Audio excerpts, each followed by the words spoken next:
Hi, I'm Emily, Hi, I'm Alex. and this is Girls Who Music. Woohoo! Welcome back to Girls Who Music.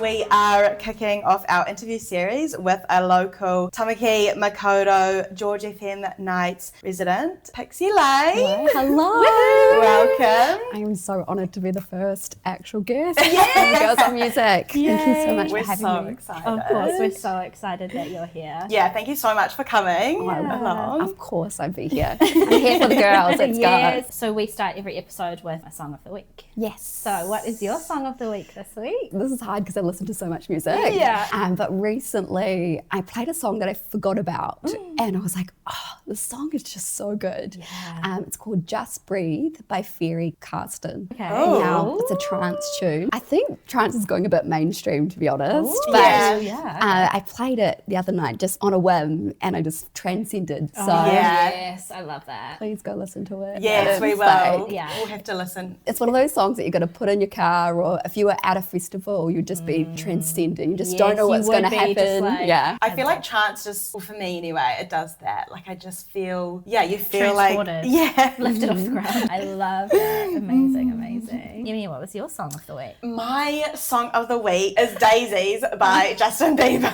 Go on. Have you heard it? But JB is back. I know, yeah. He's back in the game, guys. Like the reason why I chose Daisies because I can't, he's kind of just like talking about like, I guess like the complications of relationships and stuff.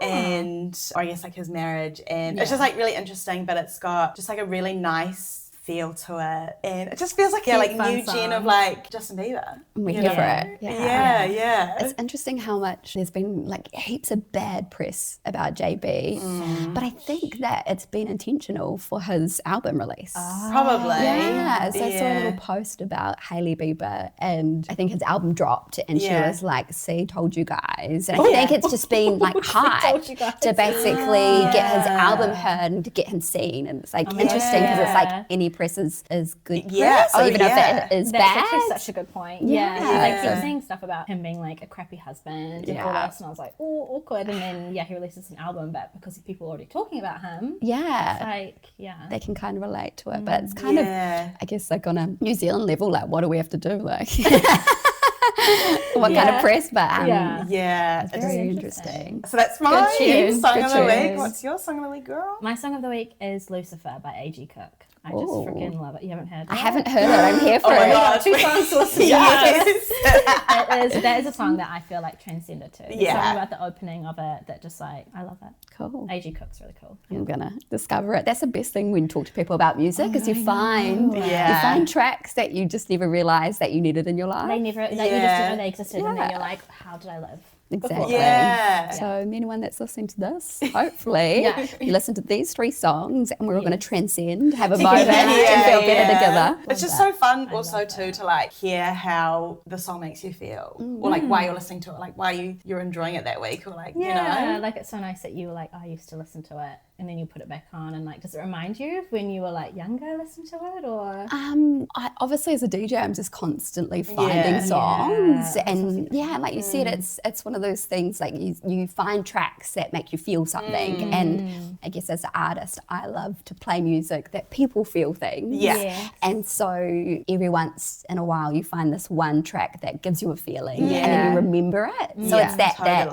it's something that sticks with you, and Yeah, totally. when you listen to Just Breathe, you'll get it. Like you'll understand that it's very trancey, but it's very, you could play it and everyone will go, what's going on here? Hang on, why are my hands up? Why are my eyes closed? Yes, it takes over your body. Yeah. I love And then, hang on, I'm fist pumping. And am I in a warehouse right now? So Oh my God, I'm so excited to listen to it. We just want to like talk about your journey of being a DJ and how did it sort of begin, and was there any specific moment or experience that made you kind of realise that this is something that you're interested in or that you want to do and pursue? Yeah. Do we go back to the beginning? Yeah, tell However us you all. want, yeah. Okay, so I used to live in in Canada, in Whistler. Oh. Classic OE. Yeah. Accidentally ended up in Whistler. I just was traveling solo and then found this beautiful place in Canada, and I lived there for a few years.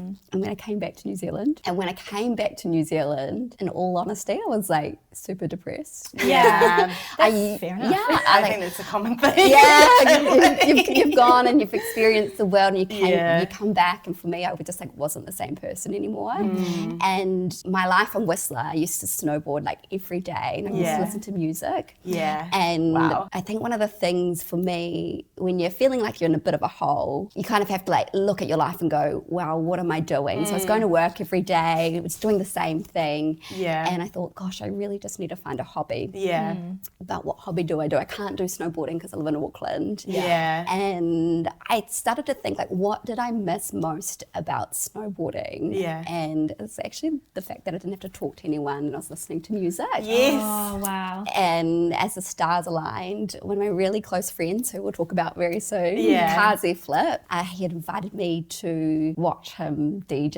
Yeah. And I thought, I watched him and it was fun. I was like backstage. It was at AV Club, and I was like, I actually think that might be the hobby I should try. Yes. Like, let's give it a go. Yeah, definitely. And so I messaged Kazi Flip and I was like, hey, can you teach me how to DJ? I'd really like to learn. And he said, yes, absolutely. And I didn't know what I was getting into, but this is true friendship. He would actually come to my house every Thursday. He would bring his decks, he would bring his speakers, he'd even bring a DJ table, bring a laptop every Thursday, and would go back to back and would make him dinner, and that would just become like a thing. So for about 6 weeks, he would come to my house, unpack everything. Oh my gosh. And I just like fell in love with DJing. And one day he rang me, like this is 6 weeks in, he said, Pixie Lane. And I was like, yes. He's like, you're ready? And I was like, ready for what? And he was like, you're ready for your first gig? And I was like, am I? He was like, yeah, I'm actually going to put on a show and I'm going to get you to open. If you really want to be a DJ, or if you really want to like actually do this, you need to play in front of people. Yeah. And so he put on a show. I played my first ever gig, and I fell in love with it. That was January 18, 2020. Yeah. By the end of the year, I was officially on the lineup for R&B, and I was playing cellar stage. So within like a whole year, so it just like naturally happened. It really did. It was like the stars aligned for you. Yeah. To go from like starting out early in the year to being on the stage for R&B. Yeah. That's crazy. That's so awesome. It was just like I've never had something in my life be so like clear. Yeah. You know how like you kind of reach roadblocks, or you try things out. For me, it's just been like, oh, this is my happy place. Oh, this is actually where I feel safe. Yeah. Oh, hang on, like I'm actually finally good at something. Yeah. So that's how I got beautiful. there. It is beautiful. You're like, wow, I found my sense of self. It's such a blessing. Like I think life can be so confusing, or you don't know what path to go down. And I think it's such a huge blessing to know that even deciding to be a DJ or deciding to be an artist, it's actually a really bold decision to try and make a career out of it. I actually think it's harder to do something like this than it is to do like, I'm going to go and work my way up in a corporate. Yeah, I could certainly do that, but picking this road is actually it's the hard one, harder, but I would love say. it. You have to love it. So. Yeah, well, you're damn good at it. So, and that's you. just I like, agree. that's insane. I actually realized you'd only been DJing for like, what, 5 years? Then, I guess. I'm very like, I guess, I mean, 5 years now, I feel like that's a long time. But, it's just, you know, for a lot of people, they've probably been in it for years and years and years. But I definitely feel like I've DJ'd my 10,000 hours. Like, I put in the hard yards. It definitely, it's definitely something that I feel like the most authentic version of myself. That's you know, That's beautiful. I love that. Yeah. We often talk about that, how music helps us to feel like our most authentic selves. So it's so beautiful that you went on that journey. And you're, the person you are today. It's just like, still got more to go. Yes. Oh my gosh, you're gonna kill it. I cannot wait. wait. regardless. So You do. excited. You got it. Can we talk about your name? Pixie Yes. Lane? Yes. Can you tell us where you got that name from? Wow. Okay. So when I lived in Whistler, back to Canada, I actually cut all my hair off and Yeah. pixie cut. Oh, Yeah. No way. And so everybody in Whistler called me Pixie. Yeah. And Gosh, that's so cute. yeah, and the thing is that being short, because I'm only 4'11", Yes. not very tall. Being short, growing up, you always get some sort of like nickname, like Shorty, and like Pixie was like the most beautiful It's so kind of yeah. nickname ever. So that became my name. And when I became a DJ, I was like, what do I call myself? Yeah. And so we went with Pixie. The Lane part, I was trying to go through like so many different, like I don't think like I could be just like Pixie. Yeah. You know, like it's I'm a bit of a tomboy. Like it's just like a bit too feminine. Yes. And my first ever car was called Cherry Lane. Oh my God. And I was like, Pixie Lane, Papan. Yeah. And Oh there my we God. are. Perfect. And so yeah, that's where we got Pixie Lane from, and I think it just became an identity, and that's who I am now. Yeah. Oh my gosh, I love that. That's so cool, and so Yeah. that is a really cute nickname, Thank Pixie. you. Yeah, Yeah. that actually does really suit you. Yeah, I think prefer it encapsulates you perfectly. Thank yeah, you. Yeah. My mum was like, if I knew who you would be, that's exactly who I would call you. Oh, you know, like oh you my go gosh. around, it's like you are a Pixie, and like, oh. So yeah, maybe I'll change it legally.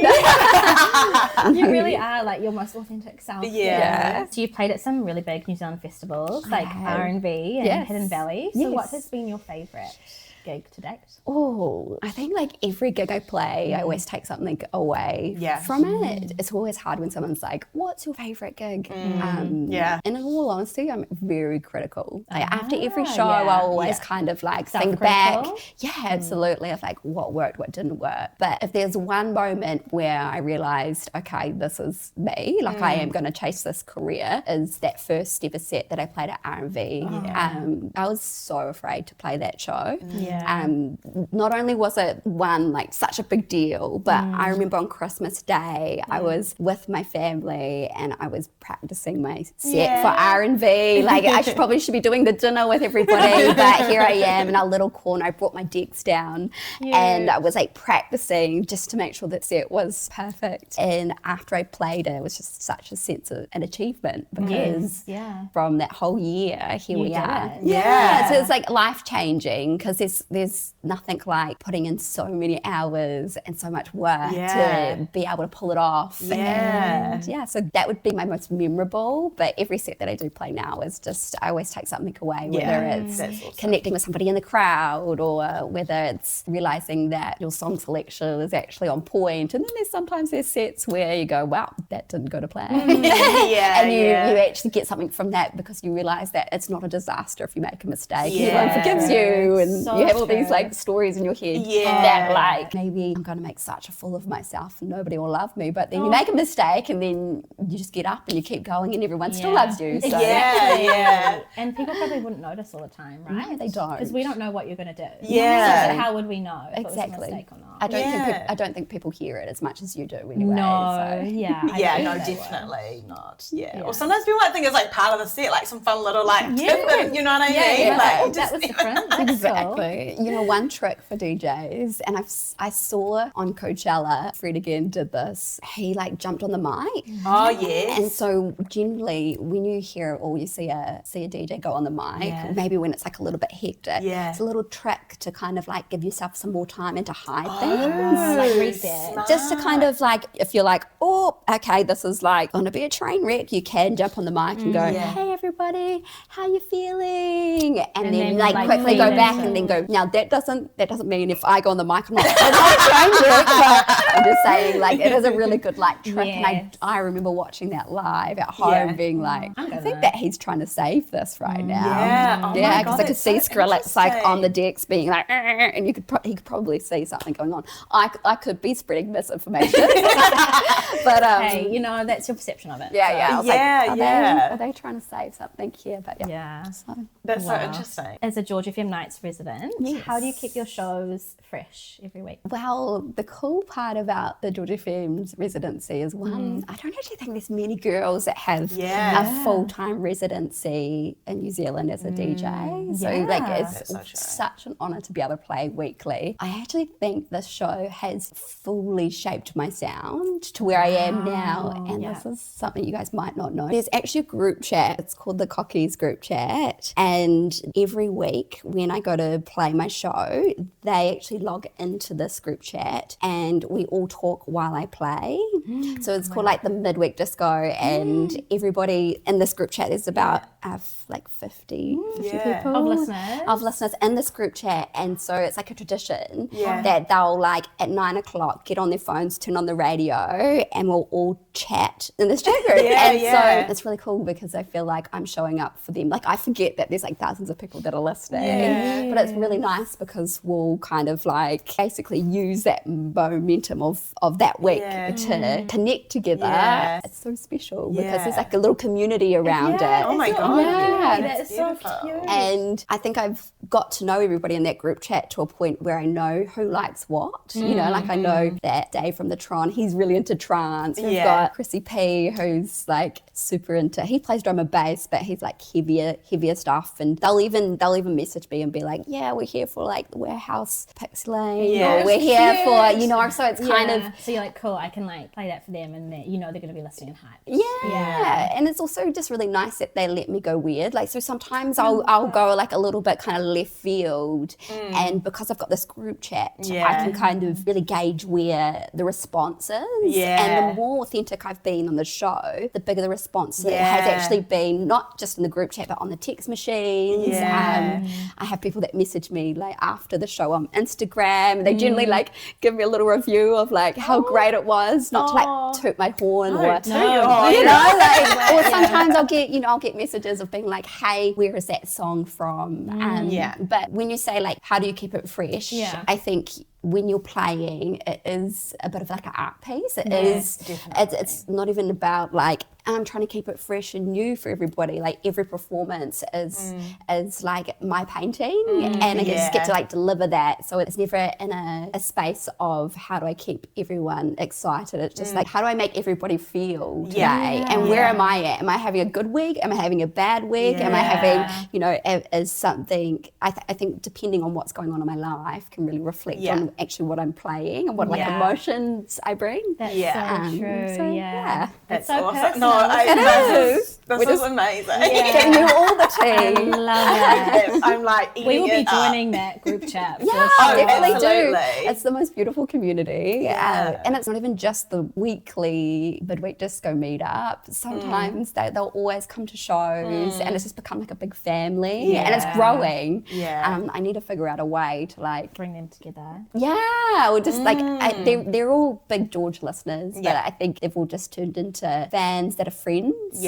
You know, really sweet. That I can give them little intels of like, hey guys, do you think that this is cool? And they'll be like, or I mean, I don't think anyone's ever going to be like negative to your face, but it's really nice to have like a really beautiful community. I'm so grateful for that. That's just so beautiful. Like you've just created this amazing community. I think something that you love. It's not even just about me. I think it's also about them or you guys that are listening. It's about making sure, like, I know what it's like to stand and listen to music either in my car or stand in a crowd and just like feel like I've self-regulated myself and I'm just like enjoying that moment. Like for me, my core memories are listening to music and listening to people play things. So I think as an artist, I want to be able to deliver the same. So all of these people that I'm playing for, because I get to know them on a personal level, it's really nice to be able to go, I know you're gonna like this song, or I know that like you're here and I'm going to go full Pixie mode right right now. You guys are all good with that. Yeah. Oh my God, I love that. That's so awesome. That's so beautiful. So tell us about working with Kazi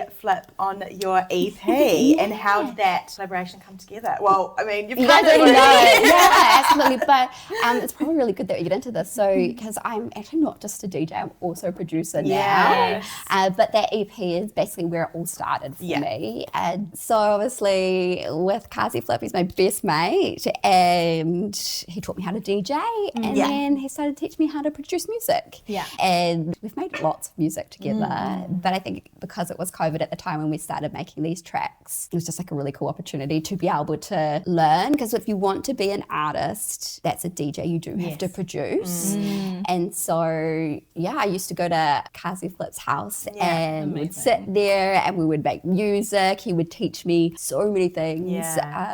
It's a Pandora's box once you start producing. I can imagine. It really is, but I'm not sure which one I love more, DJing or producing, but I'm finally to a point now where I can produce songs myself. And that EP is like a really cool reflection and like a moment in time of where we were at. And some people like to hang out with their friends and like chat and drink tea and drink and all of that kind of stuff. My ideal hangs is like sitting in the studio, finding sounds, being creative, and just kind of getting like really lost in the source of it all. Yeah, it's so awesome. And your debut single Frequency made it into the Hot 20 chart. I did. So how did that make you feel? Absolutely shocked, to be honest.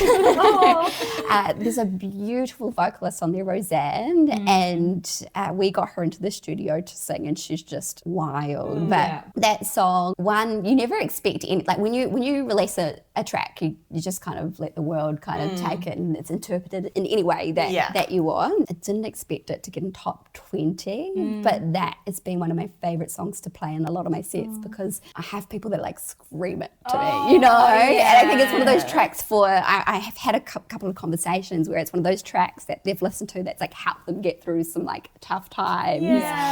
So whether it's been in the top 20, that's awesome. It's like, oh, okay, I can produce, or okay, there is a reason why you should be doing this. This is worth it. But it's the song itself has got legs, and so we just keep making legs, keep making songs. Oh my God, shoot for the stars. Hell yeah. When you have your first track and it goes well, it's just like a really nice reminder that you should just keep going. You never know what, like if you don't have any expectation. I'm excited for my own tracks to come out. Well, I've already released one, but I've got more coming, and I'm very excited. I'm excited to listen. So exciting. Let's talk about Kick It Back. Yes. So what inspired you to create Kick It Back? Kick It Back started based on the fact that the club scene's not really the same anymore. And at a barbecue, me and Kazi Flip were watching like a YouTube set of this girl that's just like in a sunset, just like DJing there. Nice. And as you two geek out about music, we also geek out about music. And I think we basically gaslighted ourselves into doing something like this, you know?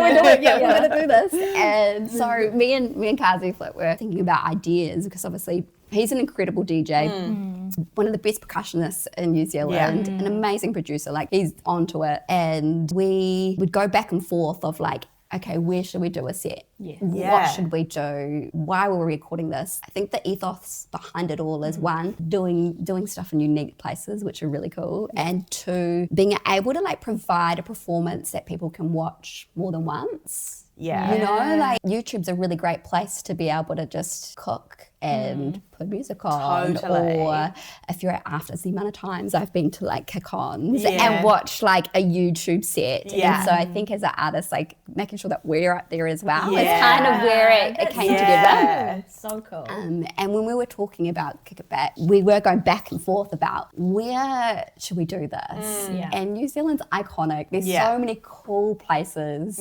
But to be honest, I didn't want to be like same. Like let's go to a beach, or let's go somewhere pretty, like that's been done before.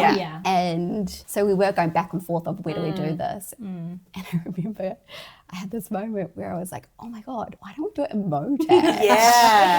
And I rang Kazi Flip being like, oi, what about Motet? And I was like, that's unreal. I was like, my dad has like done some work there. He knows the person, and should I see if we can make it happen? So I rang my dad and was like, Dad, I've got this idea. I'd like to do like a YouTube series at Motet. And he was like, hang on, sweetheart, let me just figure this out for you. And within like an hour, he'd sent an email to the CEO. And Craig is bloody awesome. And Craig said yes, set up a meeting with us, and we went and met Craig.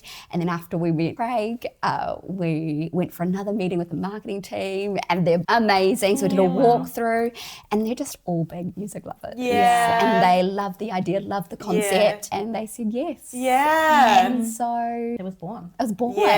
Once again, like it just all stars aligned. And it's not just me and Kazi Flip that's making the YouTube channel. Like obviously we're performing, but there's also Finn Kennedy, there's also Stanley, there's also the production team, there's like Vivid Collective, there's Maddie and Chris. There's actually a whole lot of people behind it as well. And we're just all up for doing really cool things. That's beautiful and capturing that moment. A little bit of intel for you, the Aviation Hall one, no one had met each other before. So I was there, obviously me and Kazi Flip knew our thing. We had Stanley, who also has been like heavily a part of it right from the beginning. But we also have Finn Kennedy and also Chris and Madeline. They're called Revis, and they'd all never met. So we basically got them to meet at this location and just went action, and it's all live. So that whole set, everything that you see is it's all set up. And we basically just go. And even the DJ sets, I don't think we've like played them through. Like, it's just been because you wanted it to be like off the cuff and like we're also like super ADHD, all of us, and it's like you think that you're going to like practice it 10 times and then you don't, and then like, that pressure. But I just think it's so cool because we've just captured so many beautiful moments. You'll see in the Aviation Hall one, me and Kazi Flip are talking quite a lot. The reason why we're talking is because we had a bit of issues with the lights. My USB was a bit corrupted, so we had to cut the set short. So we're actually talking about like, what are we going to take out of the set? You should watch it, but it's kind of funny, and then we're like laughing, and I actually like fall off a couple of times throughout it, but they like cut away from it. But there's a couple that you should, if you go back and watch it, see if you can see the spots where I fall off this little, it was like literally like this big, this little stool. I mean, you don't notice that at all. No, because we'd forgotten about the fact that I'm so short. And usually I have like a platform, but so we had to get like this little plastic platform, but because I stomp, it was moving. Oh my God. And then I went to cook, and so but I absolutely love everybody that's a part of it. It's not just the end result is great, but it's actually the cool crew that we have. Like the production, the film, the effort that goes into making something like that is wild. But it's actually just so beautiful doing something without ego, like without trying to be like, oh, we're trying to make it big or anything. We just are literally doing something that's cool, that we love, and everybody has their piece and their part in it to make it fabulous. I think you can notice that too, like from watching it. And I remember sending it to Alex, and I was just like, it just feels so magical, and it just like the vibe of it is just so beautiful, so unique, and it's just like I literally getting goosebumps. Like it's just so awesome, and I think everything that you've said, it really comes through. Your passion for what you do. For like creating good experiences for people. Like it really comes through in such a beautiful way. Guys, thank you. I'm gonna cry. It's just that, no matter what's going on in the world, you've got like a really cool safe space to be, and I want that for everybody. It's just like that's what you can give back in some sort of way. I think there's a difference between an artist and I don't think you can have a really big ego. Like you have to have an ego in some sort of way, like no tall poppy syndrome. But if you're doing it for like the clout or the love or to make yourself feel better, I just don't think it's actually sustainable. You really have to like love it enough for it to actually be powerful. You're so right. Totally. You feel that in the performances. Definitely. It's a ritual. It's when you come into church. Like we were literally talking about that, like how like really good music feels like we're in church. Exactly. It gives you Yeah. Exactly. I'm not very religious at all. Yeah. That's our church. Music is our church. 100%. It's healthy, guys. Go to the Totally. club. Go to the club. Go get sweaty. Yes, go get yeah. sweaty done. Lose yourself in the music. Lose yourself. That's it. Just Express yourself. And just hearing that song, lose yourself in the music, Music. the moment you Oh, own it. Eminem. Yes. Oh my God, so good. So good. Yeah. So after all of that, how do you recharge creatively when you're not behind the decks? I find it really difficult, to be Yeah. honest. I think it's definitely hard because my safe space is music. Now I've made it a career, Yeah. and so I really need to get better at figuring out how to find something else. Yeah. It's hard finding that balance.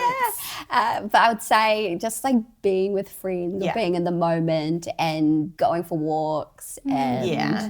just like living your life. Yeah. 'Cause you just find inspiration everywhere. Yeah. Meeting people. I'm people from nature. introverted, but I do love to just like experience like new people's like energies stories and Yeah. things. And sometimes I just stop and not listen to music and doom scroll. Yeah. Yeah.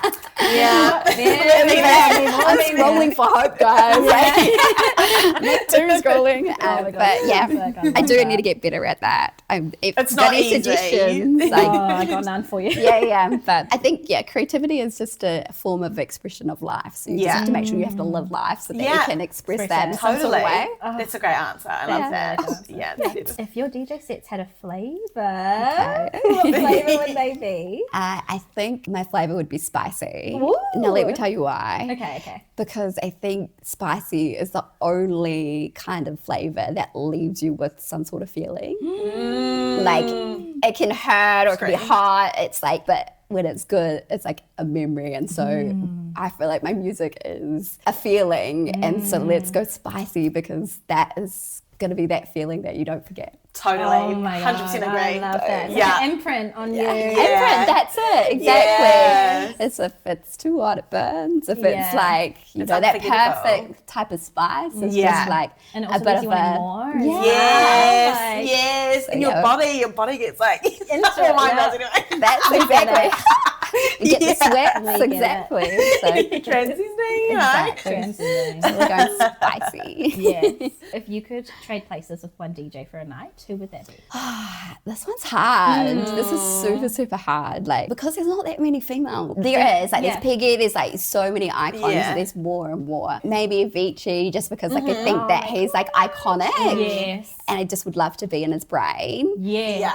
The other one is Fatboy Slim, just because like he goes out my. with, I know I'm giving you multiple, No, but no. like he doesn't wear shoes, he's just like happy and he's like, I think he's the epitome of what a DJ is. Like Yeah, I would, agree. like I'd love to be that old and still just like got it. As for now, I know it's mainstream, but Dom Dollar, man, he's just like, he's funny, he's super tall, Yeah. he's like, he's crushing it. But yeah, I probably, Yeah. and then I should say girls, or maybe even like Daft Punk, like what do we Yeah. wear with like a helmet? Yeah, Oh, So amazing. I really don't really know the answer to this that's one, okay. but let's go with Avicii because it's like not Yeah. possible. I just would love to be in his brain. Yeah, totally. yeah. Like, It's just iconic, really, right? I mean, yeah, he's iconic in the electronic. yeah, and like, have you watched the documentary? Oh, years ago. No, the new one. Oh. There's a new one. Is there? Go watch it. I just think Okay. that like he's just the reason why that there's so much like electronic music Yeah. out there. I don't know if I Yeah. want that to be my answer, but yeah, he's awesome. So Yeah, he is. do I want to be Avicii? Do I for one night? Maybe Piggy. Actually, when I did start DJing, I used to like look at Piggy. Yeah. Piggy go and be like, oh my god, gosh. you. I want to be you. Just the way that she looks. Yeah. Like when she looks, yeah, she's she's like, just so cool. Yeah. and everyone's just like, oh. Yeah. You can tell it. But yeah. So what is next for you? Any collabs coming up? Things that you can Festival talk season? about? Yeah, things that you can talk about. Yes. Music releases or... Yeah, so I'm releasing more music. Yeah. So I released a new track called Red Euphoria a few months ago. That was like my first solo track that I made by myself. You know, we were all there. And in a few weeks, you'll be hearing some more Pixie Lane originals. I've actually made so many songs. So many. Yeah. Will you hear all of them? Most likely not. It's okay. Yeah, like anything, you put yourself in a position where you're constantly growing and you're changing your sound. And I think I've finally got to a point now where I'm going to be able to I am releasing tracks for you guys to be able to transcend. Yeah. But that I think like really identify as a Pixie Lane sound. Yeah. So yeah, releasing music. I really am excited about what we've got in store for Kick It Back. I can't talk about it, but it's going to be. We're doing lots of things. Summertime, obviously. What's announced at the moment, I'll be playing Hidden Valley. Yeah, we're so excited. Really fun. Be there front row. Yeah. Yes, front row. I'll be like this. If you're listening, I'm putting a heart sign out. And yeah, I think when you're a DJ or an artist, you can decide which way you want to go. You like at this crossroads of like, what kind of performer do you want to be? Like, do I just want to, do I want to be like a radio? Do I want to just do things locally? Yeah. But I definitely have my sights on overseas and just being able to expand out of New Zealand so I can share the love. I can totally. Go on a world tour. Yeah. Those kind of things. Oh my God. That sounds really fun. Let's manifest this. Yeah. I love that. It's beautiful. I'm now confident that it's happening. It is happening. So cool. Oh my God, well, that was so awesome. Thank you guys so We're much. so honoured to have you on. Thanks for having me. It's especially to be the first one. Yes. Girls supporting girls. I think it's really important to have girls bringing people up in the music industry. It's not enough of us. And you're both wonderful. Yeah, So. thank you so much. You're such an inspiration. Like, I just love everything that you do and your vision and you're awesome. So Thank you. Thanks for listening, guys. Yes. We'll pop Pixie Lane's details down below and where you can find all of her Kick It Back videos as well. Yes. Check us out on TikTok, Instagram, YouTube and Spotify. Is that it? Yeah, and follow, like, subscribe, get to music. Yes, and to Pixie Lane.